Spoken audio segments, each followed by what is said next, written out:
फुलनखरा स्थित Anantapur Neelkantheshwar cricket club पक्षरु एक टूर्नामेंटर आयोजन करा जायथिला। एथिरे आखपाख अंचलरू प्राय 24 टीम अंशग्रहण करथिले।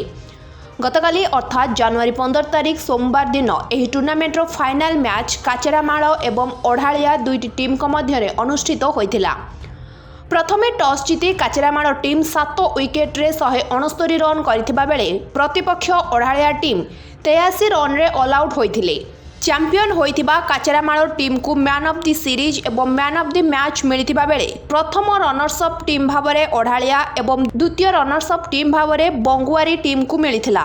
एक रंगारंग परिवेश मध्यरे एही टूर्नामेंटर उद्यापन उत्सव पालन करा जायथिला। एथिरे मुख्य अतिथि भावे लिव लाइव ओडिया चैनल रो एमडी श्रीजुक्त टिटन साहू एवं सम्मानित अतिथि भावे समाजसेवक सत्यप्रिय बेहेरा जोग देइथिले।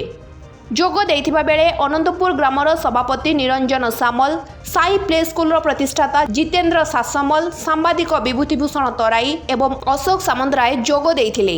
अतिथि मानक उपस्थिति रे चैंपियन होइथिबा काचरामाळ टीम को 18,000 टंका पुरस्कार अर्थराशि सह आकर्षणीय ट्रॉफी प्रदान करा जायथिला। सेहीपरि प्रथम रनर्स अप टीम भावे ओढालिया को 13,000 टंका अर्थराशि पुरस्कार मिलिथिबा बेले द्वितीय रनर्स अप टीम भावरे बंगुआरी टीम को 9,000 टंकार अर्थराशि मिलिथिला।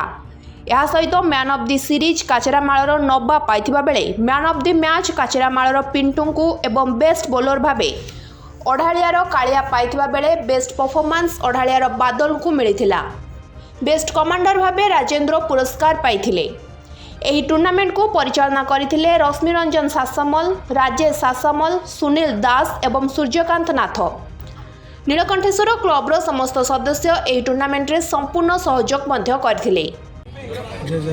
मोना सत्यप्रिय बेहेरा सिद्धिविनायक चैरिटेबल ट्रस्ट अध्यक्ष। अच्छा, जो नीलकंठेश्वर टूर्नामेंट करथिले से विषय में कोन कहि? नीलकंठ टूर्नामेंट रे मो लास्ट पर्यायर पहुंचली जहाँ छुआंकर परिश्रम एते कठिन थिला तेणु उभय पार्टी जितिया चेष्टा करते जहाँ हार जीत आज रही जड़े जितब आ जड़े हार तेणुक जड़े हारी आउ जड़े भी जीति किंतु समस्त परिश्रम कर अनंतपुर पिला जो आयोजन कर सर्वप्रथम धन्यवाद देवी जहाँ एत कष्टर सहित ए अनुष्ठान को से बचाई रखिंट सबू पिला मन हसखुशी देते। मो ना रश्मि सासमल आम नीलकंठेश्वर खेलर मेम्बर।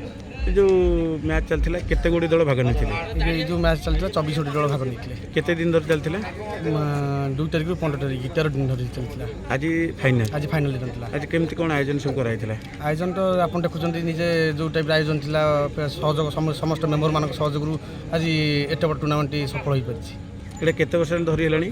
7 वर्ष है। मो ना बादल सेठी घर ओडालिया महाविद्यालय क्लब ओडालिया आगे खराब बैटिंग जो आज आम पराजय कर भल आरेंजमेंट करते चेष्टा कर आर जमी भल खेलू चंपियन हो बोली ना शशिकांत बराल दलर निर्भरयोग्य बैट्समैन रूपे खेलुँ 30 टीम रे।